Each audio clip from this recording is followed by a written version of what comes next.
Hello everyone and welcome to our YouTube channel. तो आज हम पढ़ने वाले हैं स्ट्रक्चर ऑफ ईयर के बारे में, यानी कि कान की संरचना के बारे में। कान की संरचना आसानी से और ट्रिक के साथ पढ़ने के लिए हमें आसान सी भाषा में मतलब समझना पड़ेगा। देखिए, सबसे पहले कान जो है वो 3 भागों में डिवाइड होता है, 3 पार्ट्स में डिवाइड होता है। सबसे पहला पार्ट होता है बाहरी, आउटर, जो बाहर दिखाई देता है, जो स्पष्ट हमें दिखता है, वो आउटर ईयर होता है। बीच का होता है, उससे हम बोलेंगे मिडिल ईयर। और अंदर, सबसे अंदर जो हमें नहीं दिखता है और हमारे मस्तिष्क के अंदर होता है, उससे कहेंगे इनर ईयर। तो देखिए, बाहरी ये हो गया आउटर ईयर जो हमें दिखाई देती है। उसके बाद होगी बीच वाली पार्ट, जहाँ पे थोड़ी कुछ हड्डियां होती है। आपने ये चीज़ तो सुनी ही होगी कि इंसान की सबसे छोटी हड्डी उसके कान में होती है, तो उसके बारे में भी हम पढ़ेंगे यहाँ पे। और ये होता है इनर ईयर। ये देखिए आउटर ईयर, ये है मिडिल ईयर और ये है इनर ईयर। तो देखिए पार्ट वाइज पढ़ेंगे हम कैसा है। सबसे पहले बाहरी, ज्यादा मुश्किल कुछ भी नहीं है। सबसे पहले बाहरी, ये जो दिखाई दे रहा है इसका नाम होता है पिन्ना। पिन्ना, आपने अपने कान को देखा होगा, कान की संरचना, सबकी कान की संरचना अलग अलग होती है। तो कान के अंदर जब हम देखते हैं तो एक छिद्र नजर आता है, एक होल नजर आता है। तो उस होल का नाम होता है एक्सटर्नल ऑडिटरी कैनाल।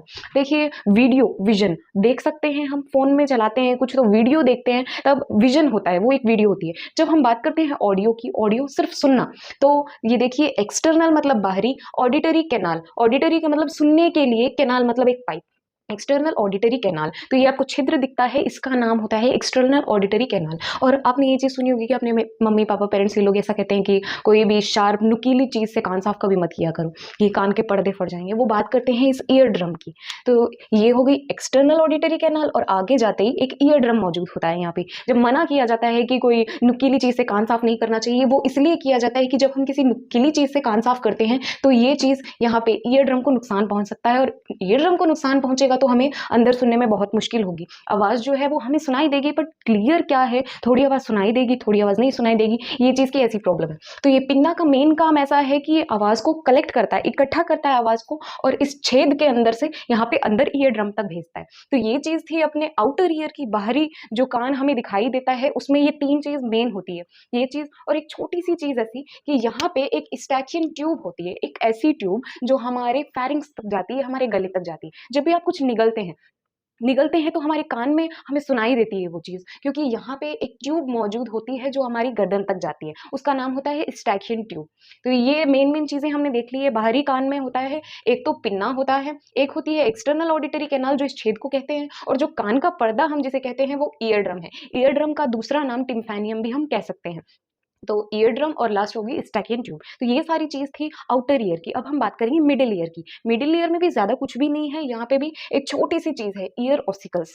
मैंने कहा था कि इंसान की हड्डियां कान में, सबसे छोटी हड्डी कान में होती है, तो इंसान के बीच वाला ये जो पार्ट होता है मिडिल ईयर होता है, इसमें ईयर ऑसिकल्स होते हैं। यानी ये जो छोटी हड्डियां जो मौजूद होती है उन्हें, वो 3 हड्डियां होती है, इंसान के कान में 3 हड्डियां होती है जिनको एक साथ ईयर ऑसिकल्स बोला जाता है। एक का नाम होता है मैलियस, दूसरी का नाम होता है इनकस, और सबसे छोटी जो होती है वो होती है स्टेपिस। मैलियस, इनकस, स्टेपिस, ये तीनों हड्डियां हमारे मध्य भाग में, कान के मध्य भाग में उपस्थित होती हैं।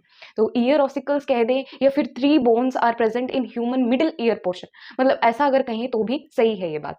तो ये चीज तो हमने देख ली थी कि आउटर ईयर और मिडिल ईयर ये दोनों जुड़े हुए हैं ईयर ड्रम से। अंदर सबसे ये जो आउटर ईयर है उसका एंड पार्ट ये ईयर ड्रम है। ईयर ड्रम से जुड़ती हुई ही ये 3 हड्डियां हैं, मैलियस, इनकस, स्टेपिस। ये लाइन वाइज है, मैलियस, इनकस, स्टेपिस। इनकी स्ट्रक्चर, इनकी संरचना कुछ इस प्रकार की है कि ये तीनों आपस में ऐसे उलझी रहती है, मतलब अपने आप को अरेंज रखती है ये लाइन वाइज, एक ब्रिज जैसा बनाने के लिए। तो ये चीज थी, ईयर ऑसिकल्स मध्य भाग में होंगे, और ईयर ऑसिकल से जुड़ता ही एक ओवल विंडो होगा। ओवल विंडो जो मध्य भाग और सबसे आंतरिक भाग है उन्हें जोड़ के रखता है। तो ये था बाहरी भाग, ये था मध्य भाग, और ये सबसे अंदर वाला भाग है। मेरे हिसाब से ये आउटर ईयर और मिडिल ईयर दोनों भी बहुत ईजी थे। ईयर ऑसिकल्स है इसके अंदर और एक है ओवल विंडो। ये 2 ही चीजें हैं मेन चीज। ईयर ऑसिकल्स में ये 3 नाम याद करने पड़ेंगे आपको, और ये एक ओवल विंडो। तो अब बात करते हैं इनर ईयर की। तो देखिए यहाँ पे ये जो मिडिल ईयर है, मिडिल ईयर इनर ईयर से जुड़ा हुआ है ओवल विंडो से। ये है, इसका नाम है ओवल विंडो। ओवल विंडो, तो ये ओवल विंडो जो है वो जोड़कर रखता है कोक्लिया को। अब कोक्लिया नाम सुनते ऐसे अजीब सा लग रहा होगा कि कोक्लिया क्या है भी। तो कोक्लिया एक ऐसी चीज है, मतलब जिसके अंदर ऐसी कुछ सेंसरी सेल्स प्रेजेंट होगी, सेंसरी सेल्स जो हमें आवाज अंदर तक ले जाने में काम करेगी। ऑडिटरी नर्व्स होती है, और फिर वो जो नर्व्स होती है वो सुनने वाले, इस सुनने के मैसेज को एक इलेक्ट्रिक इम्पल्स में कन्वर्ट कर देती है और हमारे ब्रेन के पास भेजती है। तो देखिए समझिए थोड़ा सा, ये है इनर ईयर, हमने आउटर ईयर पढ़ लिया है, मिडिल ईयर भी पढ़ लिया है, अब बारी आती है इनर ईयर की। इनर ईयर का मेन पार्ट होता है कोक्लिया, जो ऐसा जलेबी जैसे गोल आकार का दिखाई देता है, और इसके ऊपर होती है दो मेम्ब्रेन। दो मेम्ब्रेन मतलब दो पतली परत नुमा संरचना यहाँ पे मौजूद होती है, और ये परत को मेम्ब्रेन कहा जाता है।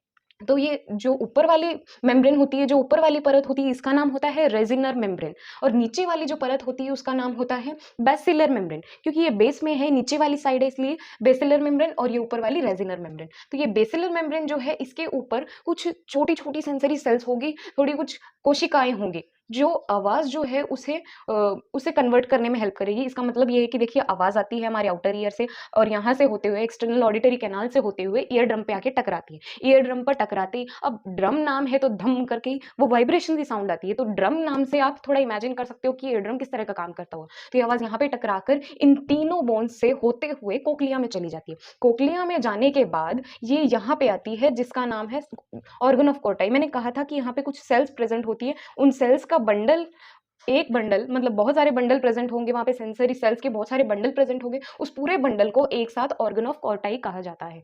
तो ये सारी सेल्स हैं यहाँ पे, एक पूरा बंडल बना है, तो उस पूरे बंडल को ऑर्गन ऑफ कॉर्टाई हम कहेंगे। और ऑर्गन ऑफ कॉर्टाई पे कुछ छोटे छोटे बाल जैसी संरचना मिलती है, बाल जैसी स्ट्रक्चर दिखाई देती है। तो वो बाल जैसी स्ट्रक्चर क्या करती है कि ये जो आवाज आई है, अब आवाज होते हुए यहाँ पे अंदर आई है ऑर्गन ऑफ कॉर्टाई के पास, तो ये बालों के नीचे ही नर्व्स होती है, मतलब ऑडिटरी नर्व्स होती है। ऑडिटरी मैंने कहा था पहले भी कि सुनने के लिए, जब भी हम सुनने की बात करते हैं तो इसे ऑडियो वर्ड यूज किया जाता है, तो ऑडिटरी नर्व्स हैं। तो यहाँ पे आवाज जो है उसे महसूस करके ये बाल जो है, बालों के नीचे ये जो नर्व्स है, यहाँ पे थोड़ी कुछ नर्व्स है, वो क्या कर रही है, आवाज को महसूस करके इसे इलेक्ट्रिक इंपल्स में कन्वर्ट कर रही है। इस साउंड को ये मैसेज की तरह बनाकर अपने ब्रेन के पास भेज रही है। कौन सी नर्व्स के साथ? सेंसरी नर्व्स के साथ। तो मैंने कहा था कि हमारे कुछ भी मतलब हम महसूस करते हैं, वो चीज हमारे ब्रेन तक ले जाने के लिए एक प्रकार की नर्व्स होती है, जिन्हें सेंसरी नर्व्स कहा जाता है, और हमारा ब्रेन वापस रिस्पॉन्ड करता है कि तुम्हें इस तरह रिएक्ट करना है, उसके लिए मोटर नर्व्स मौजूद होती है। तो ये यहाँ से मैसेज जाता है, ऑडिटरी नर्व जो है वो इलेक्ट्रिक इंपल्स की तरह कन्वर्ट कर देती है, और बहुत सारे न्यूरॉन्स जुड़े होते हैं, सेंसरी नर्व्स बनती है इन सारे न्यूरॉन्स के जुड़ते, फिर सेंसरी नर्व्स ब्रेन के पास लेके जाता है। ब्रेन जो है, फिर ब्रेन का सेरिब्रम पार्ट, मतलब जो सामने की तरफ है, वो फोर हेड में, फोर ब्रेन में एक सेरिब्रम नाम का पार्ट होता है ब्रेन में, वो फिर इस चीज को एनालाइज करता है, अच्छा ये चीज है भी ऐसे, फिर ये मोटर नर्व्स के थ्रू फिर से वो मैसेज भेजता है। अब जब भी आपको कोई आपका नाम लेकर बुलाता है, आप तभी रिस्पॉन्ड करते हो, तो आप सोच सकते हो कि सुनने की, एनालाइजिंग की और मैसेज पास करने की ये वो कितनी फास्ट, इनका यहाँ सर्विसिंग कितनी फास्ट है। तो भाई काम तो बहुत फटाफट हो रहा है यहाँ पे, मिली सेकेंड्स के भी मिली सेकेंड्स लग रहे हैं यहाँ पे।